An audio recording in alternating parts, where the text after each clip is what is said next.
महात्मा को प्रणाम करके और अपने घर आया। घर आकर के अपनी स्त्री को फल दे दिया और फल दे करके कहा, बोले इस फल को पा लेना, ये महात्मा का प्रसाद है, इससे निश्चित ही संसार की प्राप्ति हो जाएगी। जब ब्राह्मण आत्मदेव ने कहा, धुंधली मन में सोचा, बोले हाँ स्वामी जी मैं प्रसाद पा लूंगी, अभी स्नान ध्यान करके पाऊंगी, आप चिंता मत करो, कह दिया। उसने मन में चिंतन किया, इस फल को कहीं खा लिया, महात्मा का किया हुआ है, कहीं कोई परेशानी हो जाए, बीमार हो जाए, जाने कौन टोट का डबना करके खिला दे, पता नहीं। इसलिए ऐसे फलों को व्यक्ति को हाथों से कोई फल नहीं खाना चाहिए, कोई भी वस्तु नहीं खाना चाहिए। जिस प्रकार से उस फल को रख दिया, पड़ोसन आई,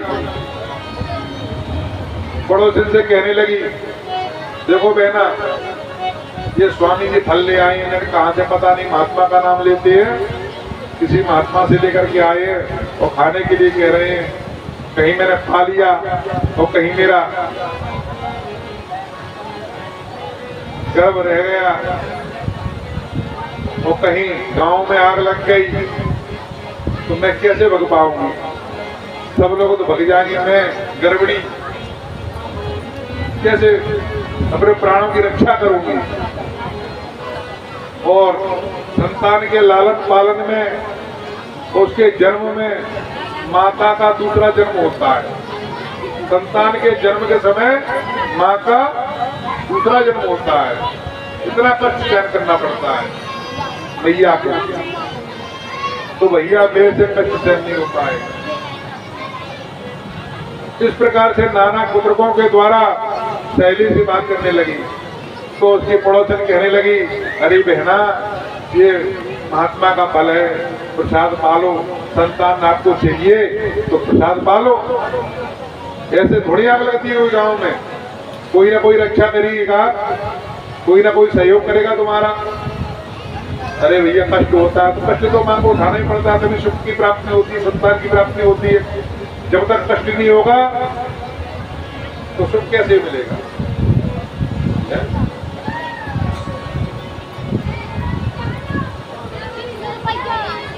जब तक कष्ट को सहन नहीं करोगे तब तक वो निखार नहीं आएगा जीवन में।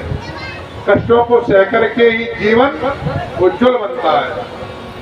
जिस प्रकार से सहेली समझा बुझा करके चली गई, फिर भी धुंधली ने वो फल नहीं खाया। एक दिन की बात है, फल रखा रहा, उसकी बहन आई दूसरे दिन, आकर के बहन को सारा वृत्तांत सुनाया और बहन ने कहा तू चिंता मत कर, ये परीक्षा करिए फल को, तुम्हारे गौ माता बनी है ना, उनको खिला दो और संतान की चिंता मत करो। मेरे 4-5 पुत्र हैं, एक मैं पुत्र दे दूंगी, तुम अपने स्वामी से मुझे धन दिलवा देना, क्योंकि उसके धन की कमी थी और इसके संतान की कमी। जहाँ खाने वाले होते हैं वहाँ दाने कम होते हैं, और जब दाने अधिक होते हैं वहाँ खाने वाले कम होते हैं। ये प्रभु की बड़ी लीला है। करोड़ों की संपदा है, फिर भी कोई दाना खाने वाला नहीं है। तो वो तैयार हो गई, दोनों बहनों ने आपस में वार्तालाप कर लिया, समझौता कर लिया और समझा बुझा करके बहन चली गई। इधर उसके संतान हुई और इधर ये झूठ मांड का नाटक करती रही कि हाँ स्वामी जी मुझे संतान का योग बन रहा है। इस प्रकार से झूठ मांड बन के रहने लगी। समय आया तो वो फल गौ माता को खिला दिया और समय आया उसके पुत्र का जन्म हुआ। उस बहन ने ला करके अपनी बहन को धुंधली को वो पुत्र दे दिया। इधर धुंधली ने भी धन दे दिया और ब्राह्मण आत्मदेव को पता चला कि हमारे संतान हुई है। बड़े प्रसन्न हो गए और दान करने लगे, मंगला गीत गाने लगे, मंगल गीत हो रहे हैं। और कुछ समय के बाद गौ माता के भी संतान हो गए। गौ माता जो बिछड़ा हुआ संतान रूप में कैसा हुआ, सर्वांग सुंदरम दिव्यम निर्मलम कनकप्रभा। सुंदर सर्वांग दिव्य निर्मल कनक के समान गोकर्ण है, गौ के समान उसके कान थे, बड़े बड़े कान थे उसके। तो आत्मदेव ब्राह्मण ने उसका नाम रखा गोकर्ण पंडितो महाज्ञानी, गोकर्ण नाम रखा। और जैसे धुंधली के पुत्र का नाम रखने को कहा तो धुंधली बोल पड़ी, स्वामी जी आप शांत रहो, आपने गौ माता के पुत्र का नामकरण कर दिया है, इसका नामकरण मैं करूंगी क्योंकि 9 मास मैंने इसको धारण किया है, मैं इसकी माँ हूं, मैंने पीड़ा सही है, इसका नाम मैं ही रखूंगी। बोले देवी जी आप रख लो, एक ही बात। वैसे जो नामकरण संस्कार होता है, पूरा संस्कारों में नामकरण संस्कार है। सबसे पहले गर्भाधान होता है, कुंसवन होता है और इसके बाद नामकरण संस्कार होता है। तो नामकरण संस्कार में पिता के द्वारा, गुरु के द्वारा या मान्य बुआ वगैरह इनके द्वारा बालक के कान में नाम का उच्चारण करवाना चाहिए कि लाला तुम्हारा नाम ये रखोगे, लोग ऐसा उच्चारण करवाना चाहिए। पिता को, गुरु को और बुआ वगैरह को, इनको ये अधिकार है नामकरण का। धुंधली ने नाम रख दिया, बोला मेरा नाम धुंधली, मेरे पुत्र का नाम धुंधकारी।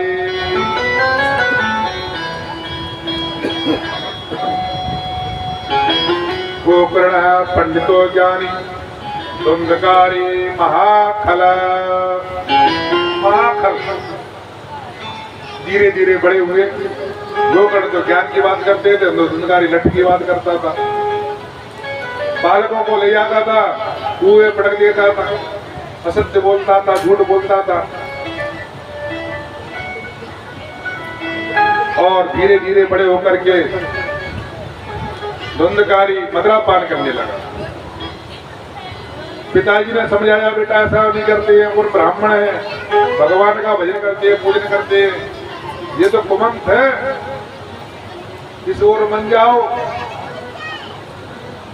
गेने कुमंत पग दरह कगेसा, रहन तेज बोत लवलेसा। गेने कुमंत पग दरह कगेसा, रहन बोत लवलेसा।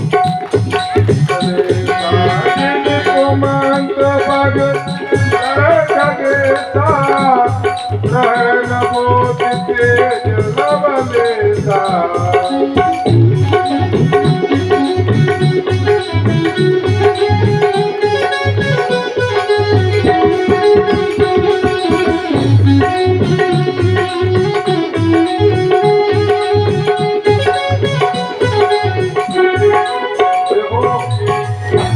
बुराई को उनकी पढ़ने लगता है, उसका तेज बल शक्ति सब क्षीण हो जाती है।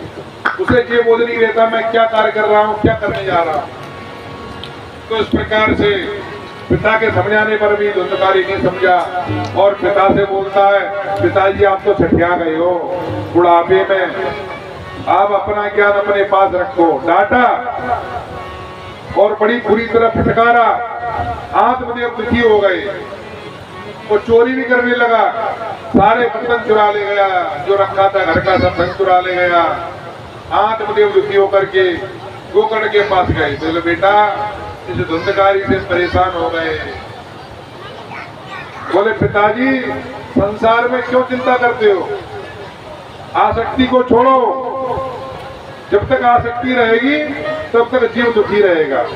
आसक्ति छूटी, दुख का कारण की निवृत्ति हो गई। बोले कैसे, देहेस्मान सुरभरे धमदत्वयत्वं जाया शतादिश सदा ममतां विमुञ्च। पश्यानितं जगदिदं क्षणभङ्गनिष्ठं वैराग्यरागरसिको भवभक्तिनिष्ठा। अहमता, जो अहमता की ममता की रूपी दो रस्सी है ना, जो बंधन है सबसे बड़े,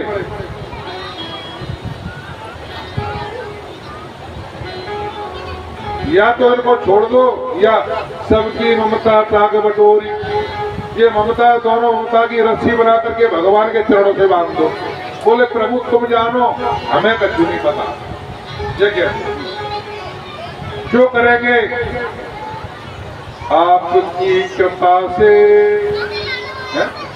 सब काम हो रहा है। ये धारणा डाल लो जीवन में, जो कर रहे हो वास्तव में प्रभु करते हो और कौन करने वाला है। ना हम करते हैं ना तुम करते हो। ये तो करते कराते दिखते हैं कि भाई वो कर रहे हैं वो कर रहे हैं। करना धरना तो परमात्मा के हाथ में है।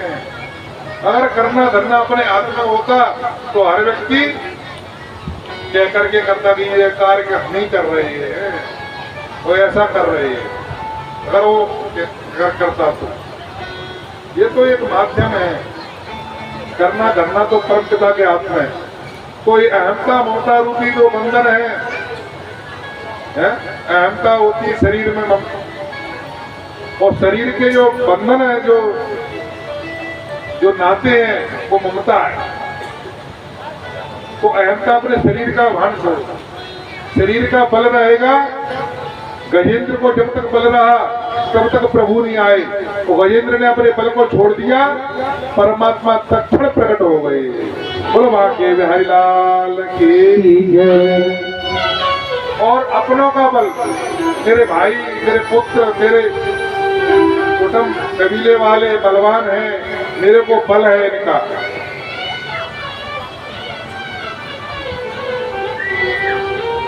प्रीतम जान लियो मन माही।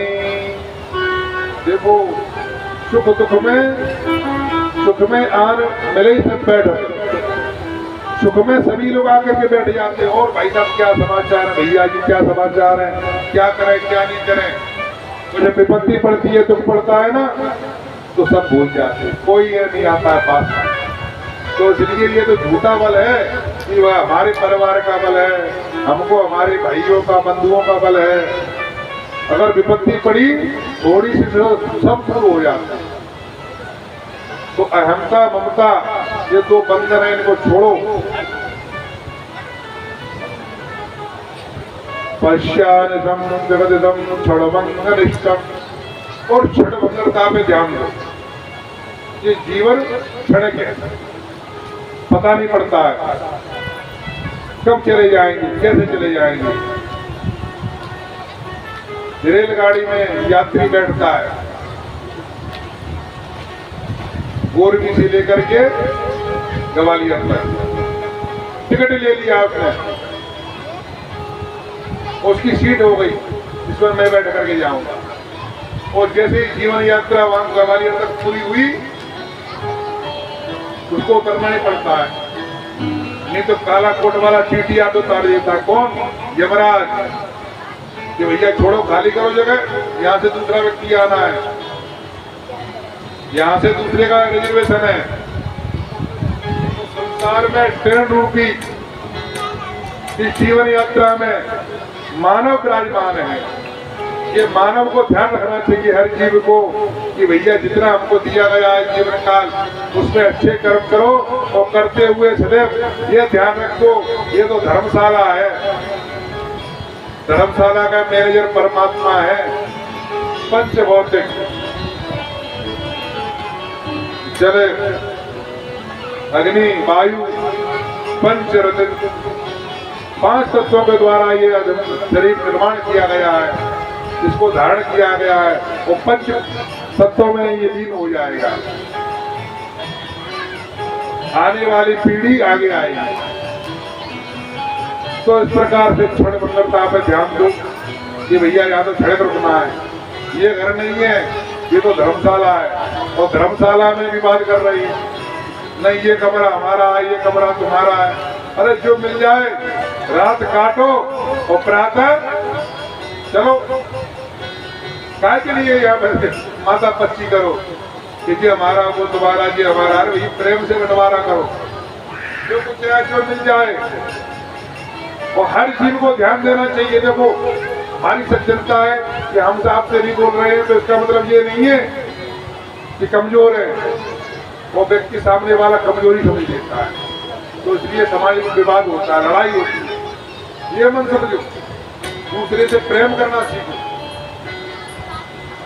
वो ये ध्यान रखो, न मेरा है न तेरा है, चिड़िया रैन बसेरा है। यहाँ तो छिड़क जीवन है और कर्मों की गठरी सिर के ऊपर जाएगी और कुछ नहीं आएगा संसार में।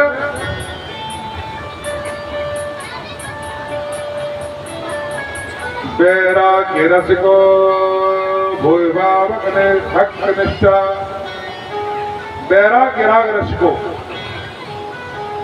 देखो जो भगवान के भक्त हैं उनके साथ थोड़ा सत्संग करो। जीवन में सत्संग से ज्ञान होता है, उसके बगैर ज्ञान नहीं होता है। और सत्संग से ही बोध होता है। तो अच्छे संत महात्मा सज्जन पुरुष है, संत माने जो सज्जन पुरुष सत्य का संग करते हैं वो संत है। चाहे वो ग्रस्त हो, चाहे वो कोई भी व्यक्ति हो, जो सत्य का संग कर रहा है वो संत है। जो ज्ञान का मार्ग दिखा दे वो संत है। उनके पास बैठो, सत्संग करो, भक्ति निष्ठा, भक्ति का हृदय में धारण करो। इस प्रकार से निश्चित ही कल्याण हो जाएगा। और भी कहा, क्या कहा, धर्मं भयस्य सततं त्यज लोक धर्मान् सेवस्य साधु पुरुषा जहि काम तृष्णा अन्यस्य दोष गुण चिंतनमाशमुक्त्वा सेवा कथारसमहो नितरां दिवत्वम्। धर्मं भयस्य सततं त्यज लोक धर्मान्। धर्म दो प्रकार के होते हैं। धर्म दो प्रकार की होती है, लौकिक धर्म, पारलौकिक धर्म। अब जैसे कथा सुनने निकले कहां से, नगरा से। अब रास्ते में कोई मिल गया प्रेमी, उससे राम राम हुई, वार्तालाप हुई। ये धर्म है, राम राम करो, प्रेम से सुख दुख की पूछो, वार्तालाप करो। ये लौकिक धर्म है।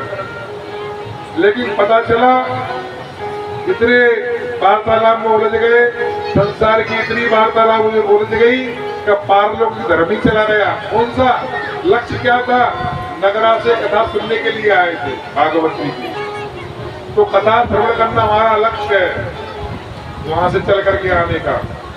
लेकिन रास्ते में क्या हुआ, लौकिक धर्म के द्वारा मित्र मिल गए, कोई भी मिल गया, उससे इतनी वार्तालाप हुई कि लक्ष्य भ्रष्ट हो गए।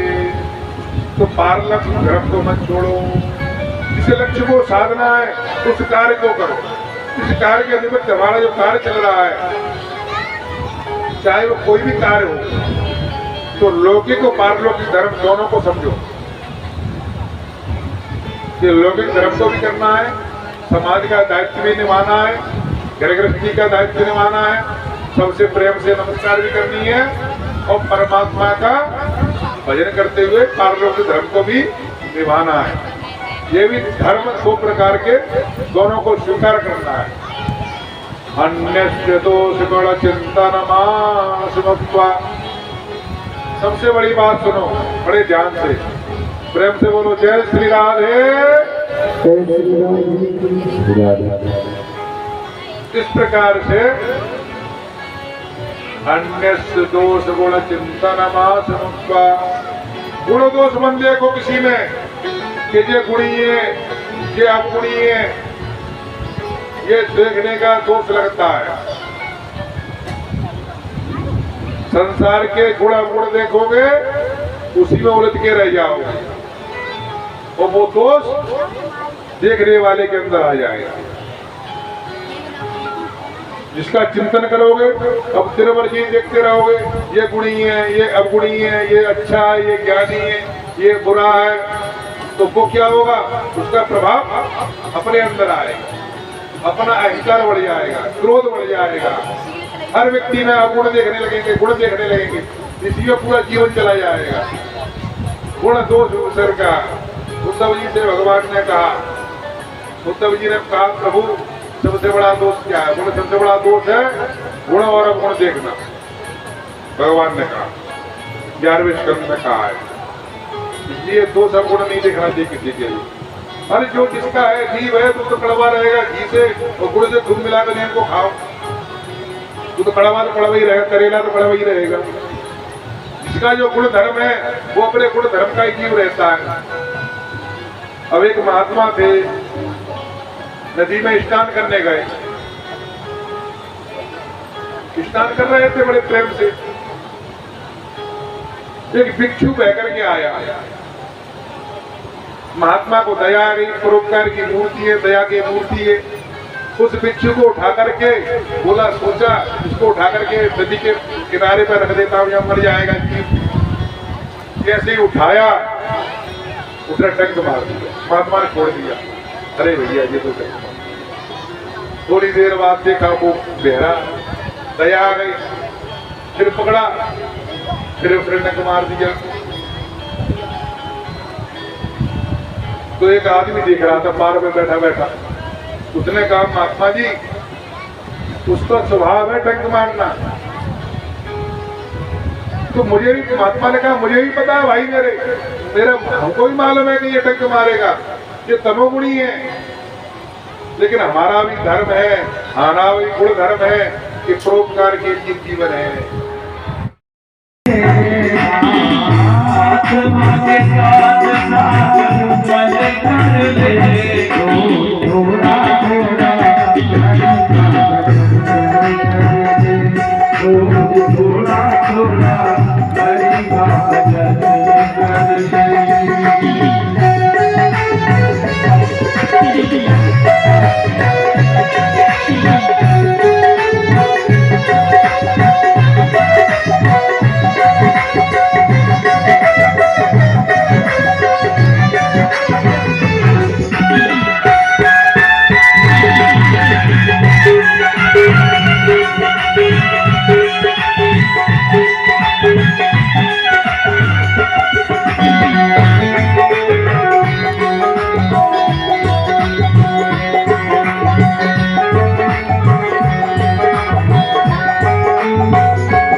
प्राणों का अवरोधन कर दिया, प्राण वायु चढ़ा गए रंध्रान में, और प्राण वायु को चढ़ा करके जैसे भगवान का चिंतन करते रहे, पूरे ब्रह्मांड की वायु रुक गई।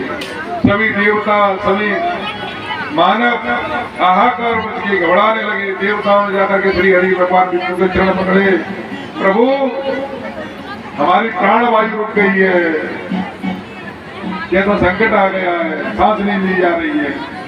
बोले तुम चिंता मत करो देवताओं, मेरा भक्त मुझे याद कर रहा है।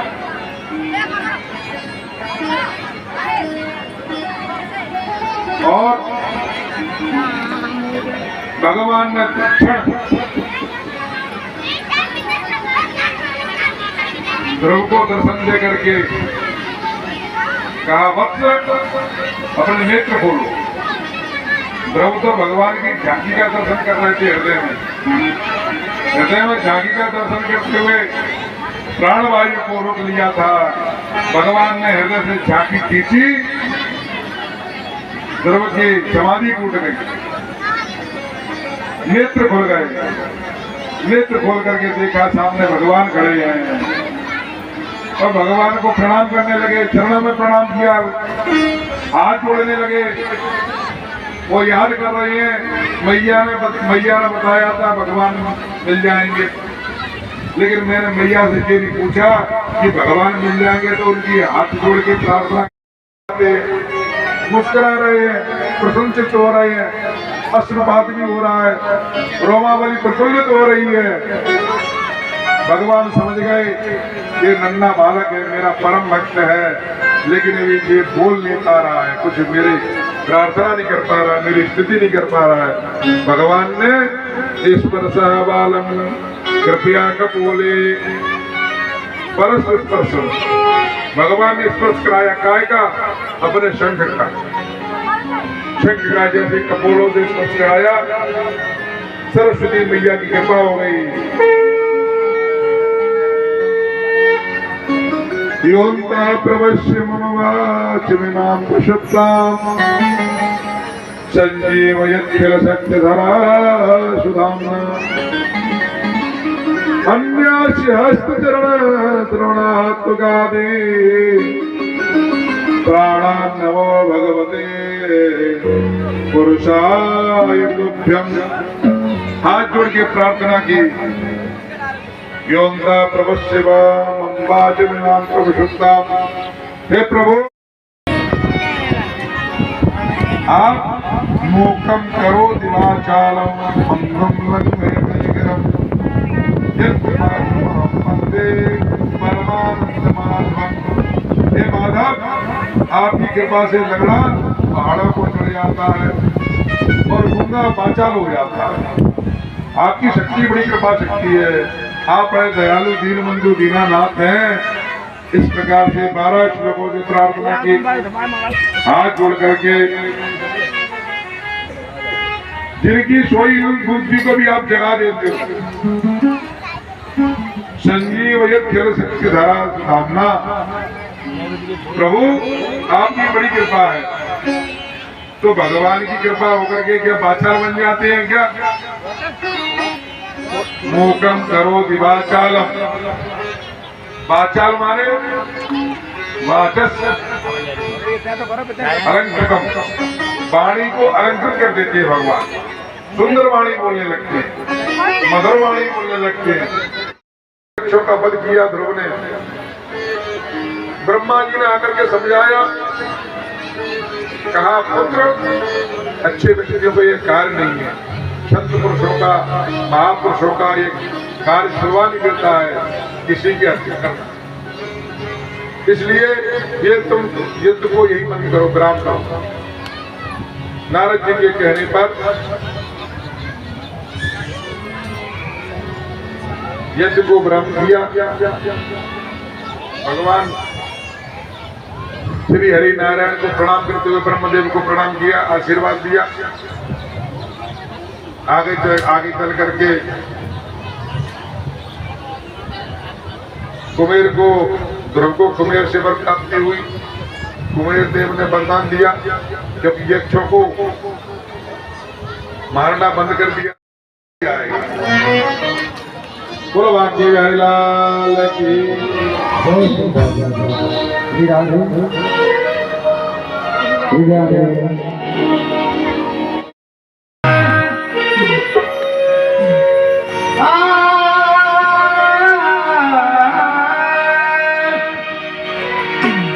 जय जय श्री राधा रमण, जय नवल किशोर, जय गोपी चित्तचोर प्रभु, जय माधव।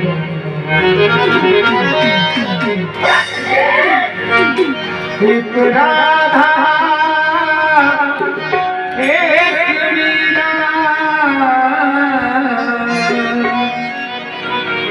दोनों ने श्याम को चाहा,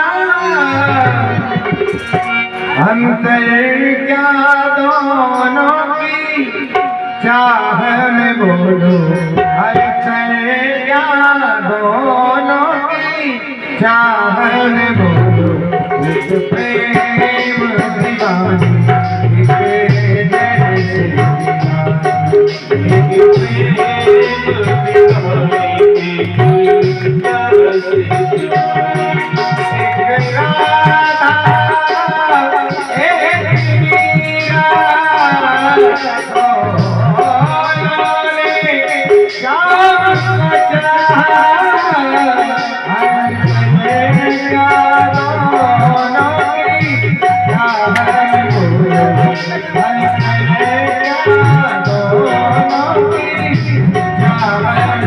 बोलो इस प्रेम दीवानी एक कैसे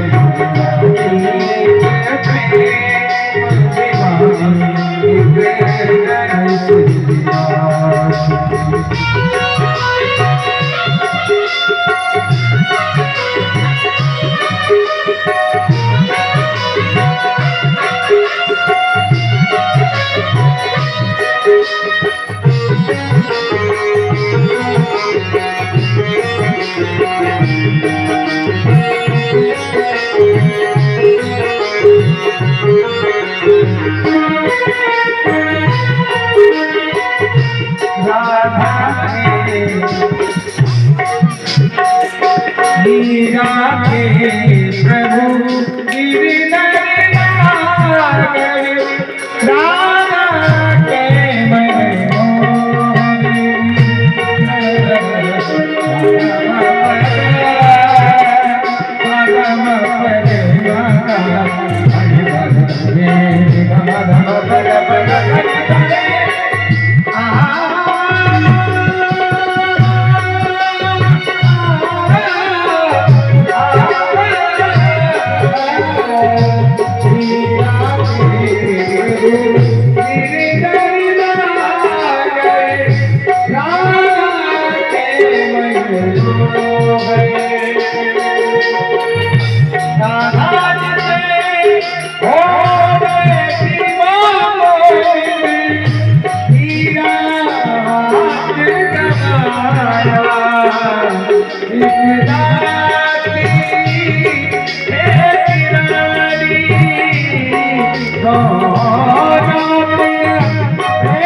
मधुबन में ढूंढा हीरा ने मुझसे पाया राधा जी से हो बैठी वो बोले हीरा हाथ दिखाया दिखलाती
ले लेता पहला रोजान को किसको बलियो पांडु मनो नारद शंभु भगवान शिव कुमार चारों भाई कुमार कपिल प्रहलाद रहने आ जाओ भले ये 12 लोग भगवान की भगवान के नाम की डांसर आएगा कहो कहाँ लगी नाम बड़ाई सुपर डांसर राम रस के डांसर नाम लुटाई भगवान के नाम की मेला के लिए 12 लोग जाते कोई थोड़ी भी काम से थोड़ी इस प्रकार से हजाम के के द्वारा राजा परीक्षित को ज्ञान कराया भगवत राम की महत्ता बताई सुपर डांसर क्या है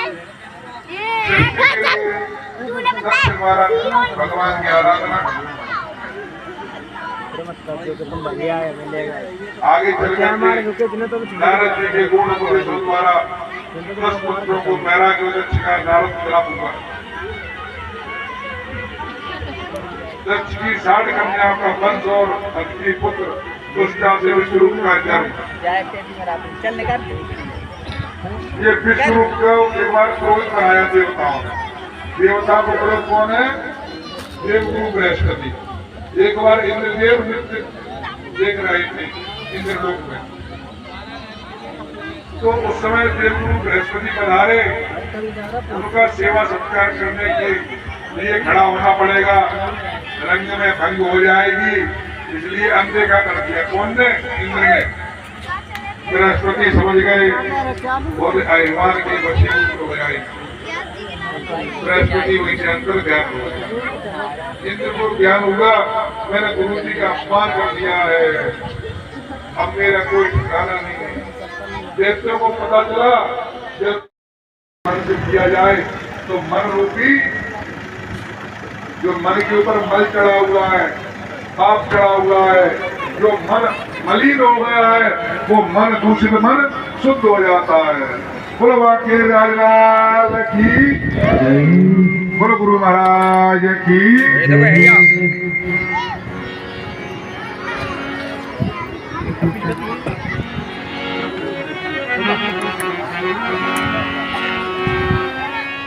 इस प्रकार से संसार में अगर जीव अपने मन की वृत्ति को शुद्ध रखना चाहता है तो भगवान का भजन करे।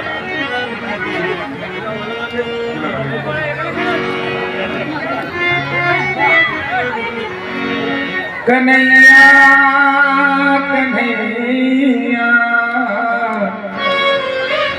कन्हैया मेरी आंखों में वो तासीर हो जाए, नजर जिस चीज पे डालूं तेरी तस्वीर हो जाए।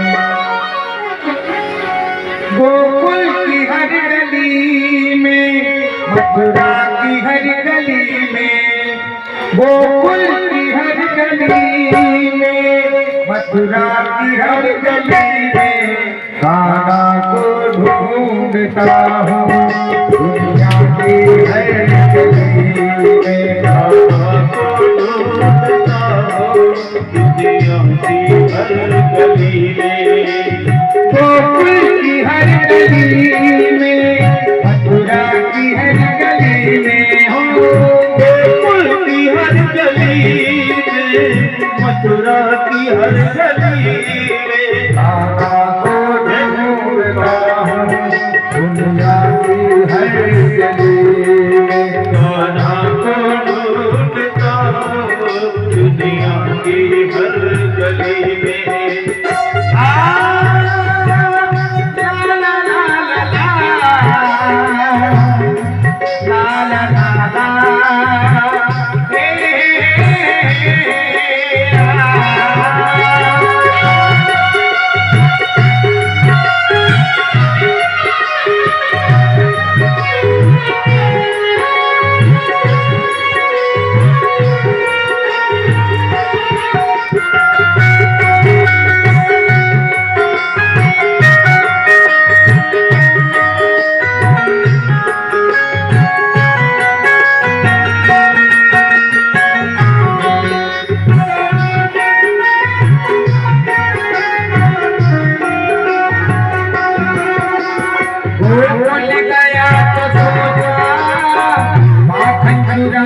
होगा या फिर कदम के नीचे मुरली बजाता होगा।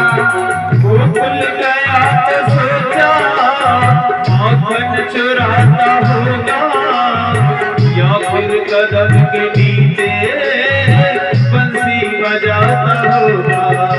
अरे वो भूल गया तो सोचा माखन चुराता या फिर कदम के नीचे बंसी बजाता होगा। गुजरी की हर गली में वालों की हर गली में, गुजरी की हर गली में वालों की हर गली में कान्हा को ढूंढता हूँ दुनिया की हर गली में। कान्हा को ढूंढता हूँ दुनिया की हर गली में।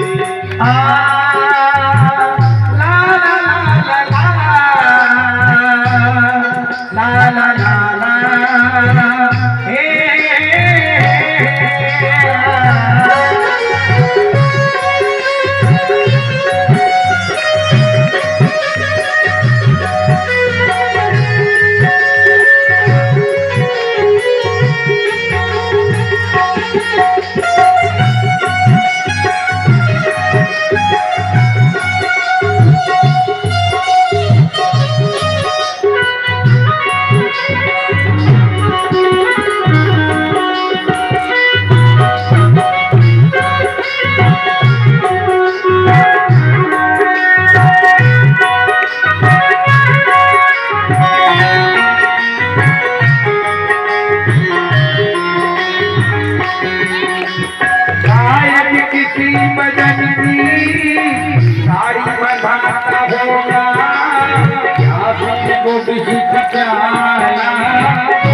बनाता होगा।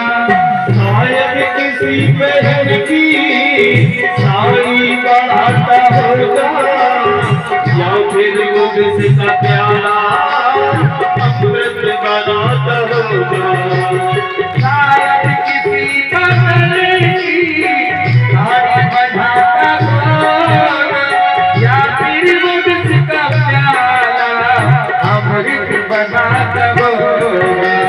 भक्तों की हर गली में, भक्तों की हर गली में हो, भक्तों की हर गली में, संतों की हर गली में आपको ढूंढता हूँ दुनिया की हर गली में, आपको ढूंढता हूँ दुनिया की हर गली में। मोहना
प्यार के दिल लगाने आता है किस गली